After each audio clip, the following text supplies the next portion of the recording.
Oke, kita langsung masuk ke materi ya. Baik, Bu.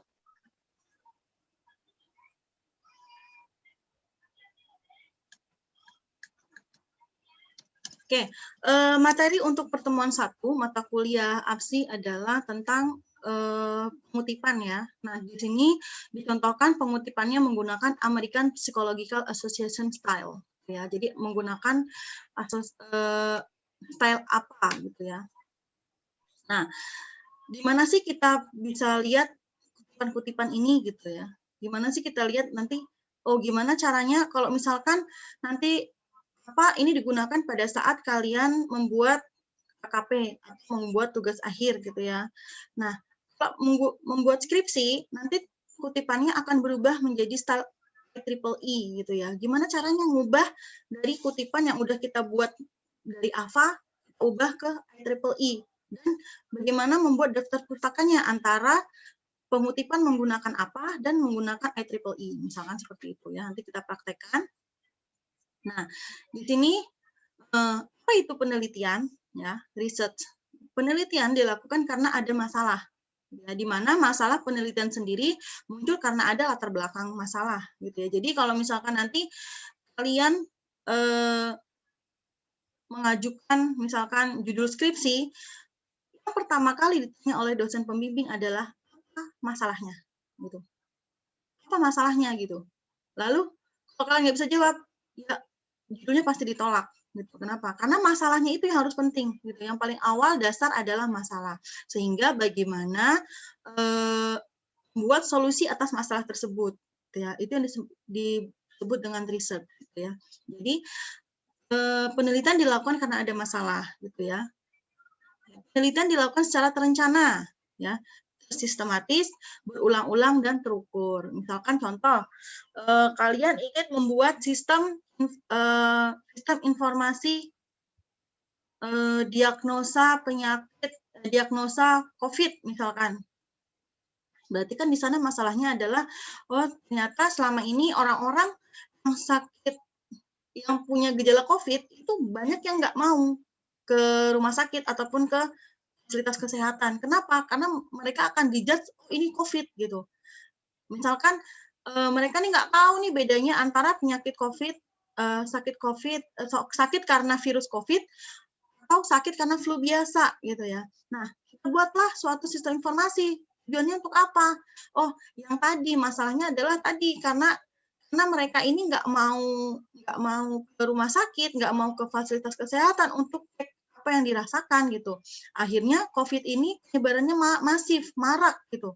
Kenapa? Ya karena tadi tanpa gejala pun dia bisa menyebarkan virus tersebut. Nah, gimana caranya supaya masalahnya ini teratasi gitu. Artinya, oh mereka tanpa perlu ke rumah sakit, mereka tahu mereka harus isolasi mandiri, mereka harus ke fasilitas kesehatan kalau misalkan sudah terlanjur misalkan ada gejala yang sangat parah dirasakan, mereka bisa langsung ke fasilitas kesehatan. Nah, yang masalahnya adalah yang tanpa gejala ini, gimana caranya gitu.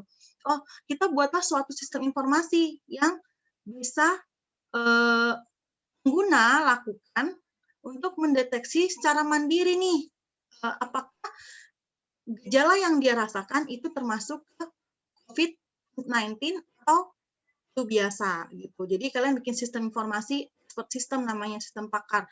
Oh, kalian memasukkan ilmu pengetahuan ke dalam sistem. Ilmu pengetahuan apa? Oh, tentang si virus COVID ini gitu. Kira-kira gejala COVID ini apa saja? Apa perbedaan dengan gejala flu yang biasa gitu. Nanti di sana dilakukan sistemnya. Oh, apakah Anda merasakan demam?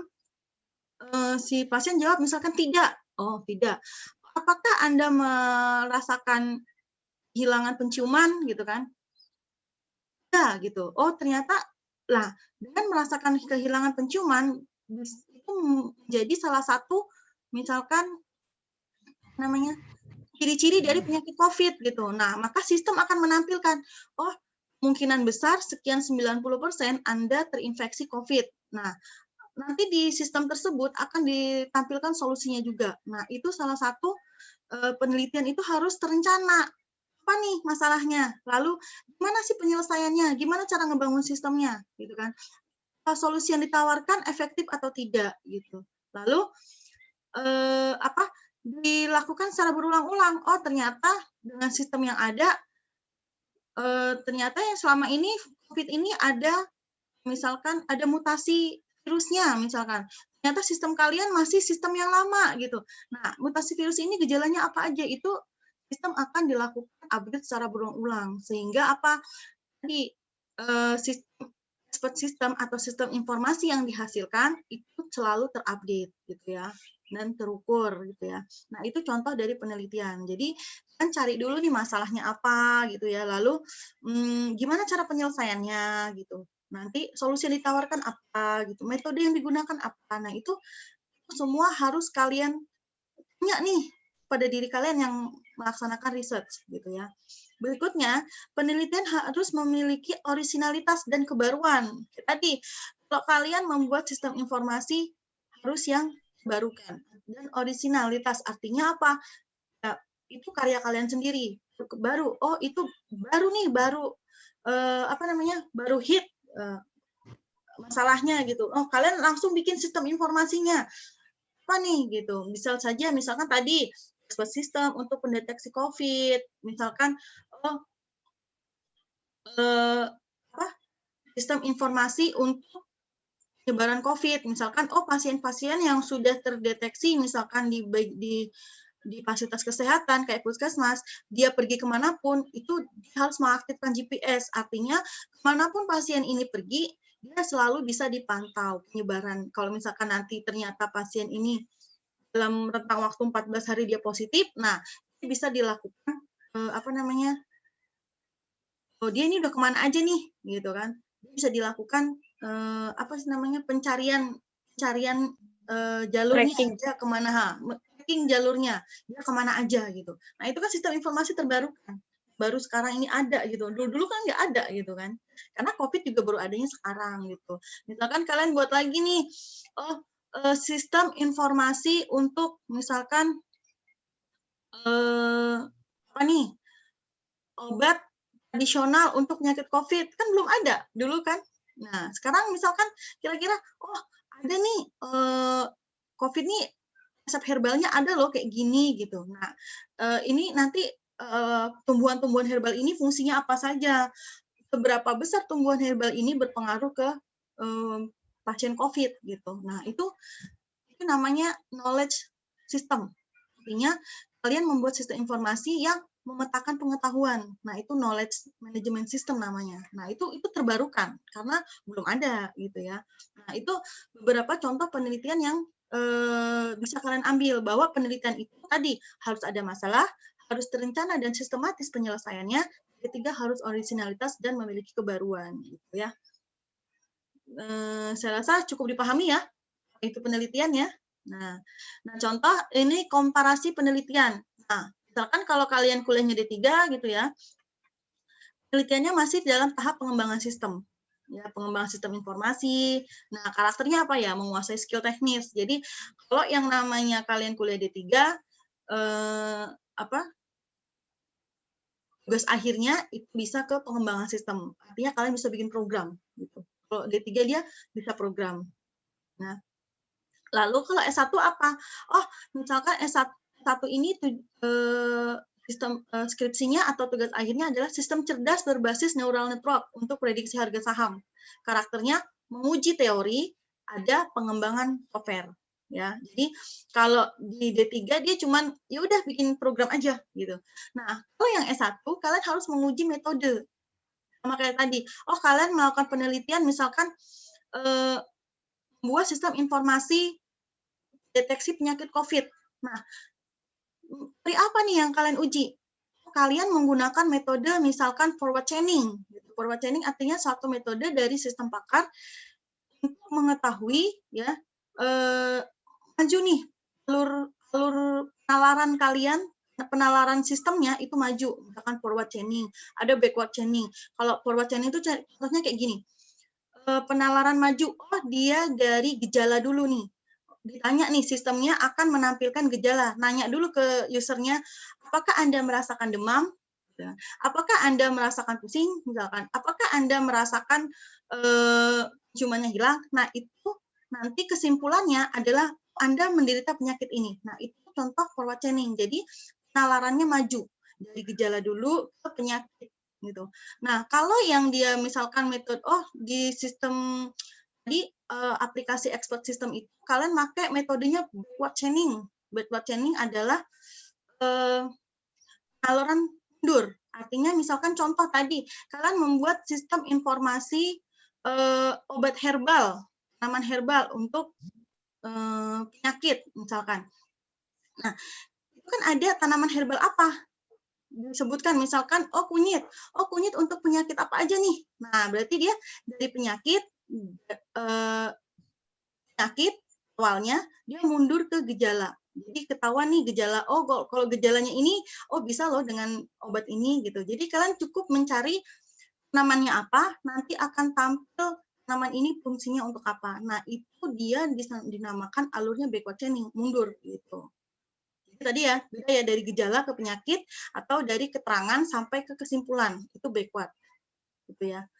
Nah, ini kalau dia S1 kalian harus menguji itu. Jadi kalian kalau hanya mengembangkan program saja, tidak menguji teori, bukan S1, tapi D3. Misalkan S1-nya, kalian membangun sistem informasi e-commerce. Harus ada metode yang kalian uji. Apa? Misalkan kalian menggunakan metode waterfall. Nah, itu kan kalian menguji metode itu ke dalam aplikasi kalian. Nah, atau misalkan kalian menggunakan metode prototype. Nah, di aplikasi kalian harus menguji metode prototype itu. Dikembangkannya seperti apa. Nah, itu dia kalau S1. Jadi beda ya. Kalau D3 ya kembang sistem aja, program-program aja. Kalau S1 ada teori yang harus kalian uji. Dan software development, yaitu pengembangan software. Ya, jadi ada teori yang diuji dalam pengembangan softwarenya. Gitu. Nah, kalau dia S2 dan S3 itu lebih susah lagi. Ada mengembangkan teori dan ada memperbaiki metode. Jadi artinya apa? Metode yang diciptakan oleh peneliti ini belum tentu benar. Ternyata ada yang lebih baiknya nih yang saya ciptakan, yang temukan. Nah, itu kalau dia S2, S3. Gitu. Jadi ada kontribusi ke metode. Jadi nanti metode, misalkan metode yang ditemukan oleh si orang yang misalkan profesor, itu bisa diuji pada saat atau bisa dijadikan rujukan pada mahasiswa S1. Ternyata begini metode dia dan kembangkan aplikasinya gitu. Nah, ini komparasi penelitiannya. Bisa dipahami ya bedanya ya, teman-teman ya. Nah, jadi nanti kalau berhubung kalian mahasiswa S1, berarti kalian harus ambil yang ini. Jadi kalian harus menguji teori dan ada pengembangan softwarenya. Nah, latar belakang masalah penelitian. Nah, apa sih latar belakang penelitian itu? Yang pertama, mengungkapkan alasan perlunya penelitian yang kalian lakukan, baik ditinjau dari sudut teoritis maupun praktis. Ya. Nah, latar belakang mengemukakan secara jelas penyebab timbulnya masalah yang memerlukan pemecahan dengan didukung hasil penelitian sebelumnya. Jadi, pada latar belakang masalah, pertama, ya, dia harus ada masalahnya apa, ya, timbulnya masalah, solusinya apa, dan harus ada teori pendukung dari penelitian sebelumnya. Jadi ada jurnal-jurnal sebelumnya. Saya contohkan ya. Bentar, saya contohkan skripsi mahasiswa saya dulu. Jadi supaya kalian ada gambaran, nulis latar belakang ini kayak gini gitu. Satu dulu ya.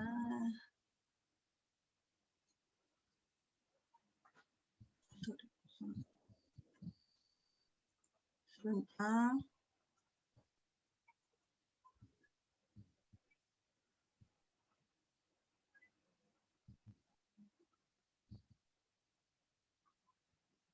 Nah, jadi di latar belakang masalah penelitian ini, ya, kalian harus temukan masalahnya. Harus kalian tuliskan masalah di tempat riset kalian ini apa.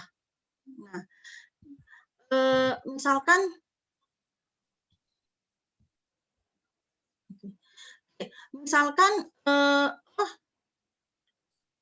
ini kalian misalkan riset di perusahaan e-commerce. Masalahnya apa nih? pertama penjualannya masih dilakukan secara menggunakan dokumen kertas misalkan, dia belum terkomputerisasi, masih menggunakan dokumen kertas misalkan. Kedua, misalkan laporannya sering hilang gitu. Ketiga, stoknya numpuk nih, nggak tahu nih ternyata salah melakukan stok gitu kan, harusnya yang ini jadi ini gitu. Kenapa? Karena tadi nggak ada prediksi stoknya gitu kan. Nah, ini contoh dari mahasiswa saya, sistem informasi inventory menggunakan QR code dan menggunakan metode prototipe ya di perusahaan. Nah, gimana sih kita ngelihat bab 1 dia ya? Lihat bab 1-nya. Nah, ini banyak ya, sebentar. Nah, lihat. Nah, ini bab 1-nya. Gimana cara nulis latar belakang? Pertama, pada saat kalian menulis latar belakang, buat dulu gambaran umum. Ya, gambaran umum misalkan ini, oh kebutuhan teknologi sangat kompleks, termasuk penunjang apa gitu ya. Misalkan kalian pengelolaan persediaan, karena dia ngambil inventory, maka gimana caranya dia menggambarkan, oh di masa ini teknologi ini sangat dibutuhkan nih pada saat pengelolaan persediaan gitu. Nah, lalu jangan lupa di sini ada kutipan. Nah, ini kutipannya menggunakan IEEE, ada tanda 1 di sini. Ini kutipan menggunakan IEEE karena pada saat skripsi kalian menggunakan itu. Nah, artinya apa kutipan ini? Kalian mengambil tulisan dari orang lain di sini. Untuk apa? Untuk mendukung penulisan latar belakang kalian. Jadi nggak cuma yang kata-kata kalian aja, enggak. Tapi harus ada rujukan dari penelitian yang pernah dilakukan dengan tema yang sama. Misalkan nih, ilustrasi memberikan makna penting pada sebuah sistem inventory, memiliki keahlian dalam memberikan sebuah informasi yang ada barang dengan melakukan mencocokkan ID barang yang tersedia di lokasi rak dengan jumlah stok barang yang ada di gudang. Artinya supaya apa? Supaya sinkron nih antara jumlah dengan yang ada di gudang gitu ya. Sistem ini harus dapat dipergunakan secara efisien terhadap pekerjaan dalam pencarian stok barang. Ini diambil dari daftar pustaka nomor 1. Nah, artinya di sini nanti keterangan dia ngambil dari mana, jurnalnya itu ada di daftar pustaka. Ya, nanti saya ajarin gimana cara nulis seperti ini. Lalu berikutnya ada lagi, dia ngambil juga selain dia nulis sendiri nih, misalkan manusia sebagai pengamat harus bisa memanfaatkan teknologi yang ada pada zaman sekarang. Lalu dia ambil lagi, serta adanya teknologi dan pendidikan yang mendukung sanggup berkembang sesuai dengan adanya generasi selanjutnya sebagai penerus generasi. Berbagai cara mengembangkan diwujudkan ada sebuah bentuk sistem informasi inventory ya, dia ngambil dari si penulis 2 ini, jurnal di penulis 2. Nah, penulis 2 ini ada di daftar pustaka, jurnalnya apa, tulisnya siapa gitu, dan terbit di jurnal apa, ISSN gitu ya. Jadi dalam penulisan latar belakang, selain kalian menuliskan masalahnya, kalian harus merujuk pada penelitian sebelumnya dengan tema yang sama, penelitian orang lain dengan tema yang sama gitu ya. Nah, berikutnya dia ngebahas tentang QR code. Oh, kenapa sih diperlukan? Nah, di sini PT RMK yang dia riset adalah diketahui masalahnya apa. Nih, PT RMK menggunakan sistem yang sudah terkomputerisasi dalam melaksanakan kegiatan penerimaan, gitu ya. Kontrol stok, laporan persediaan. Nah, dapat suatu divisi yang menangani monitoring stok yang berpusat pada bagian inventory.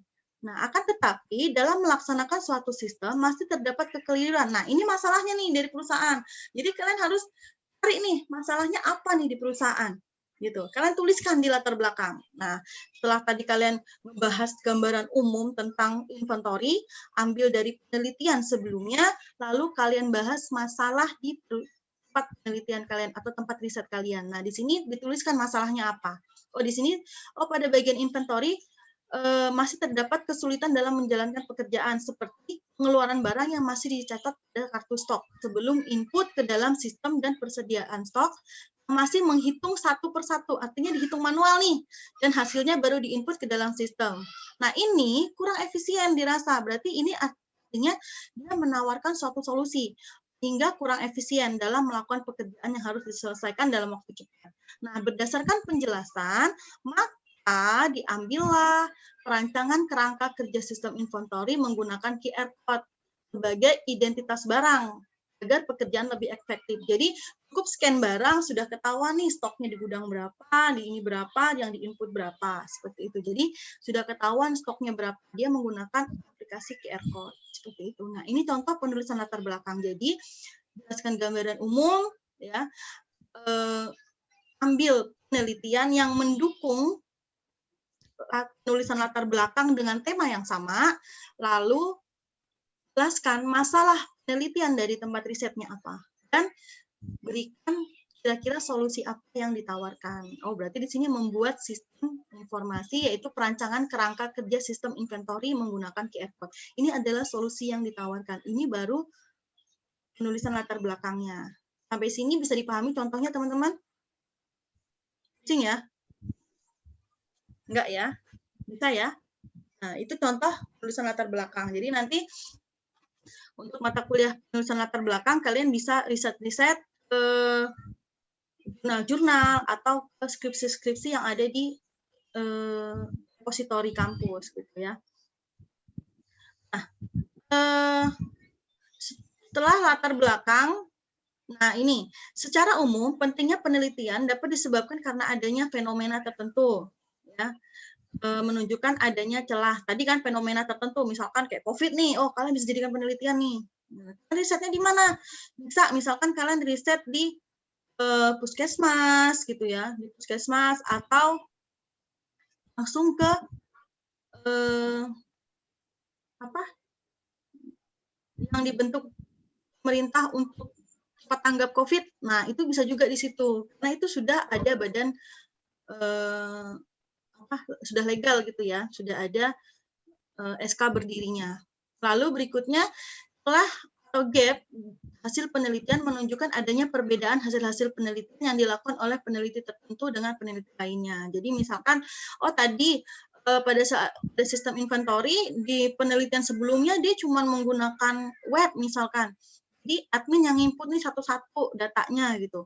Nah, kira-kira kalian yang membedakan apa? Oh, saya pakai QR code dong, jadi nggak usah di-input lagi manual. Kalau mau lihat juga nggak usah kode barang atau nama barang di web, baru keluar data-datanya, nggak usah, kita tinggal scan aja barangnya, nanti akan muncul data barang tersebut. Nah, seperti itu. Nah, itu celah hasil penelitiannya. Jadi beda ya antara penelitian sebelumnya dengan penelitian kalian. Apa nih yang terbarukan gitu? Apa nih yang lebih memudahkan digunakan gitu ya? Apakah web yang masih mencari data barang secara manual atau langsung scan aja barangnya gitu menggunakan QR code. Nah, gitu kan. Nah, itu lebih memudahkan. Nah, itu namanya gap hasil penelitian. Jadi yang membedakan antara penelitian kalian dengan penelitian sebelumnya.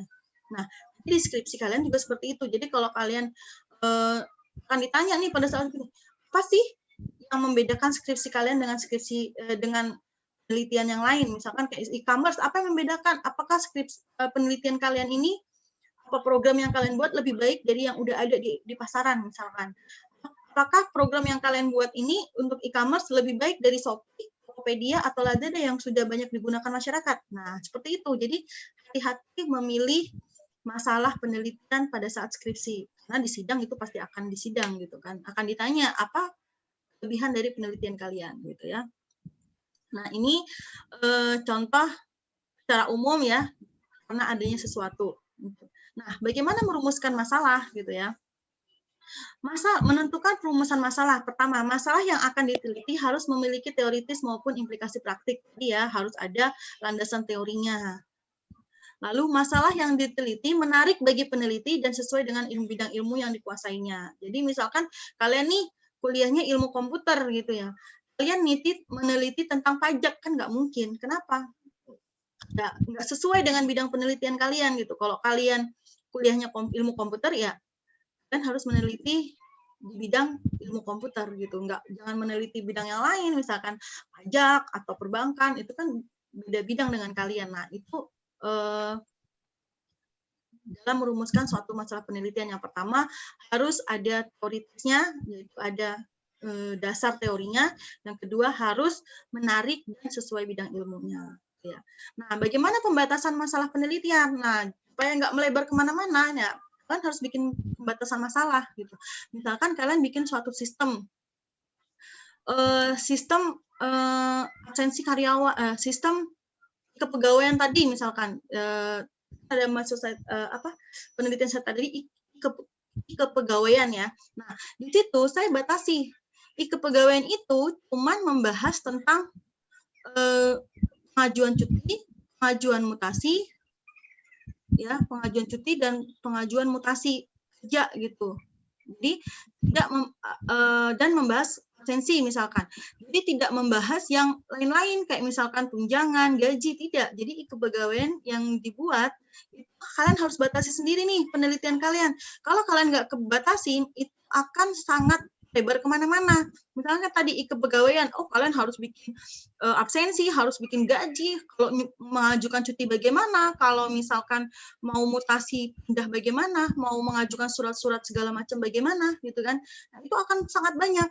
Nah, kalian harus batasi nih, oh saya mau buat khusus di cuti dan mutasi aja deh, gitu. Nah, itu bisa. Jadi harus ada batasan dari masalah kalian. Jangan kalian biarkan tidak dibatasin, jadi nanti melebar kemana-mana. Jadi nanti kalau yang ngebaca, loh ini nggak ada batasannya, berarti harusnya bisa ini, harusnya bisa ini, harusnya bisa ini, kan nggak bisa gitu. Jadi kan harus menuliskan batasan dari penelitian. Nah, contoh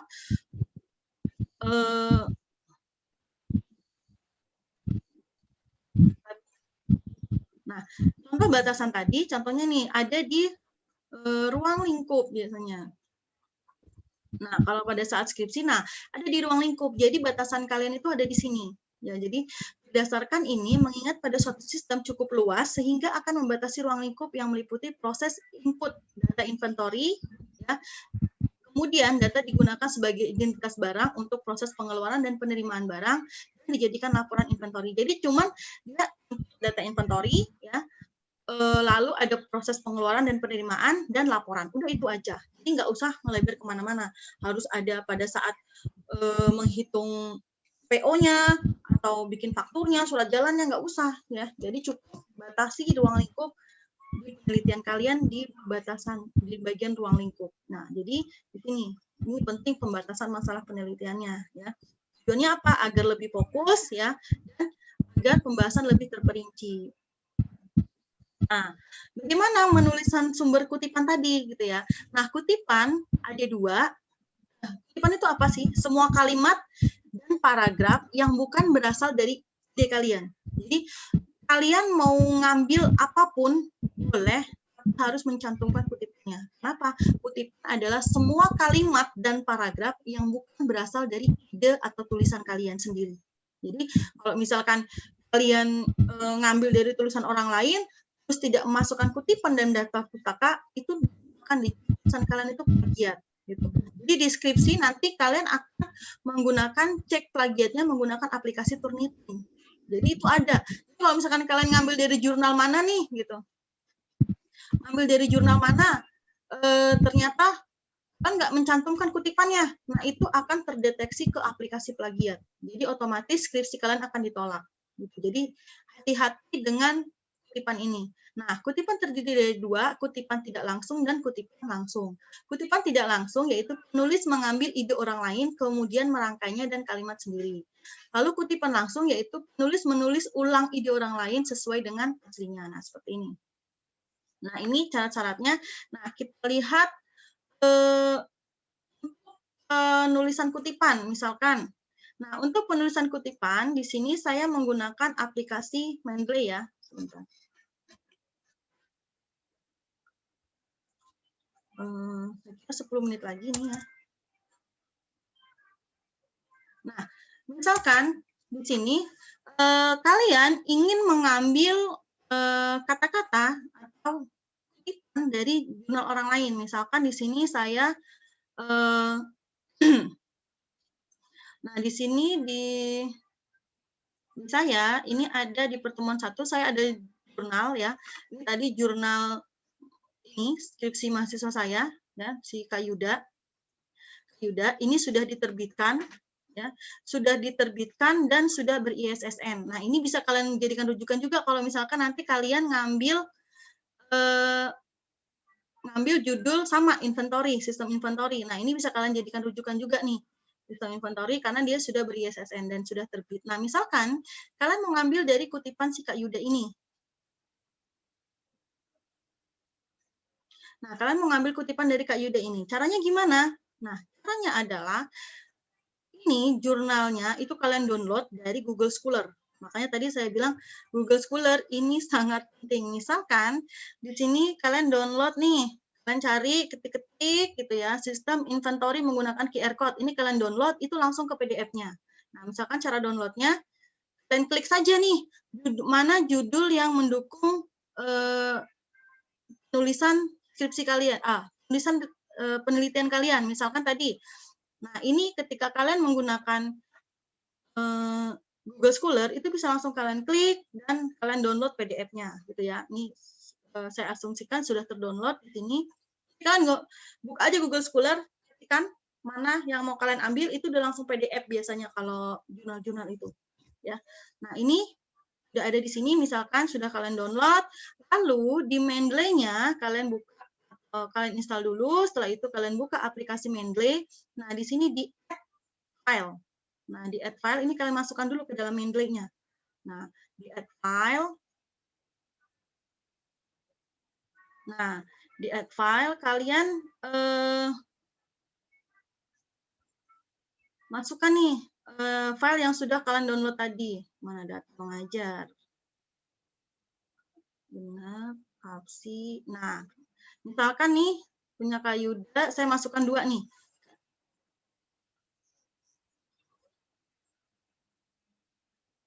Open, ini punya Kak Yuda. Nah, kalau begitu masuk, dia akan tampil di sini ya. Di Mendeley-nya dia akan tampil. Nah, seperti ini. Judulnya adalah Season Inventory, publish-nya tahun 2020. Nama jurnalnya adalah Jurnal Remix, gitu ya. Nah, ini penulisnya Yuda Kusuma, saya dan Pak Rahmat, gitu ya, bertiga. Lalu misalkan kalian masukkan lagi nih. Satu lagi. Nah, begitu kalian masukkan, nah seperti ini. Nah, misalkan ini kalau misalkan ada yang belum di Mendeley-nya belum terbaca seperti ini contohnya, ini kan dia publish-nya di mana belum terbaca ya teman-teman ya. Nah, ini bisa kalian lakukan edit setting di sini.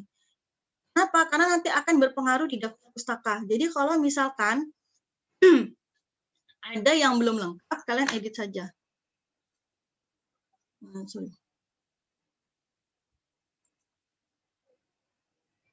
Nah, ini kan dia ada di jurnal C, Indonesian Journal on Software Engineering, ya. Ada ini mahasiswa saya kelompok ya dengan Pak Rahmat dan saya sebagai pembimbing itu kita terbitkan di jurnal IC. Nah, ini kan tadi nama jurnalnya belum ada di sini. Nah, ini kalian bisa buatkan di sini. Indonesian Journal on Software Engineering atau IC. Nah, ini edit sebentar. Edit.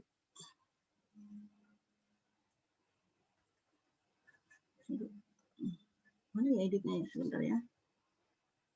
Nah, di sini nih. Nah, ini saya besarkan ya. Ini kalau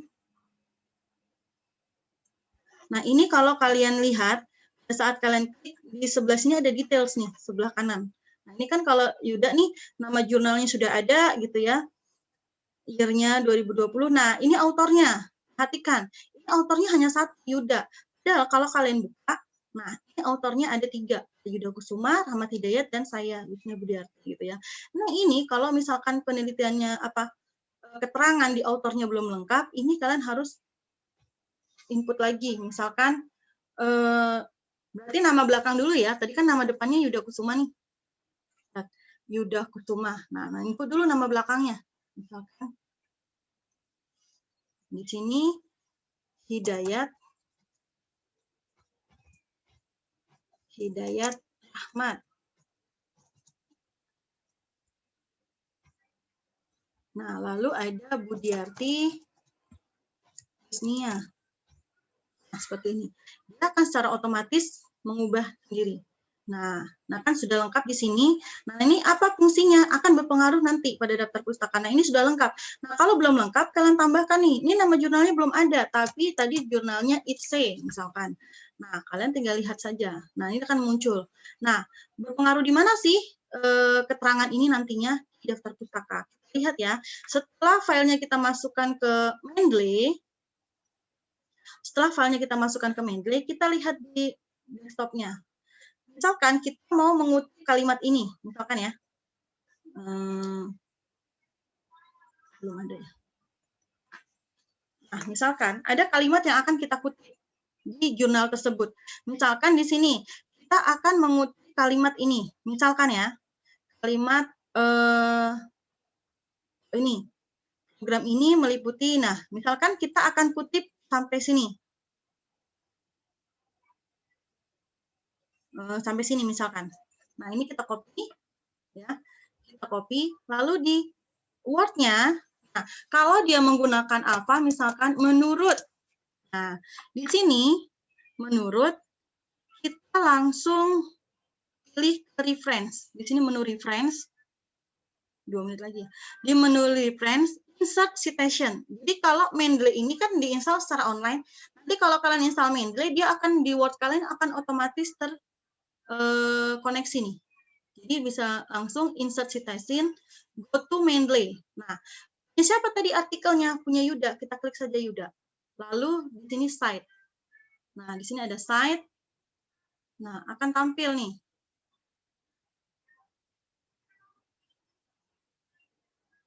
Ya, agak lama nih.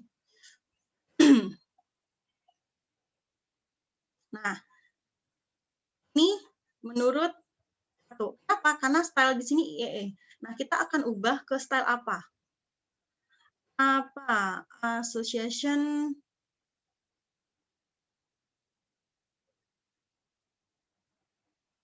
Nah, ketika kita ubah style apa, akan tampil nama pengarangnya. Nah, di sini. Nah, misalkan seperti ini. Oh, ini tadi yang sudah yang akan kita kutip ya. Misalkan. Jadi cara pengutipannya seperti itu, teman-teman. Jadi mana yang akan kalian ambil dari jurnalnya, kalian copy aja, ya. Atau bisa kalian baca menggunakan apa namanya? Menggunakan kalimat kalian sendiri. Itu namanya kutipan tidak langsung. Jadi kalimatnya kalau misalkan mau seperti ini bisa, ya. Atau kalian nggak mau nih mengutip secara langsung karena misalkan bisa terdeteksi ke plagiat. Kalau misalkan nggak ada ininya, apa namanya, nggak pakai Mendeley gitu ya, itu akan terdeteksi plagiat. Bisa. Misalkan kalian baca, kalian ubah kalimatnya, tapi tidak menghilangkan arti dari si kalimat ini. Nah, itu bisa. Nah, ini kalau kalian menggunakan style apa, seperti ini. Jadi, menurut Kusuma, program ini dapat meliputi proses data dan seterusnya. Sampai sini. Nah, ingat, seperti ini. Bisa dipahami ya teman-teman ya. Jadi ini berpengaruh kemana nanti. Jadi pada saat kalian insert daftar pustaka, misalkan di sini saya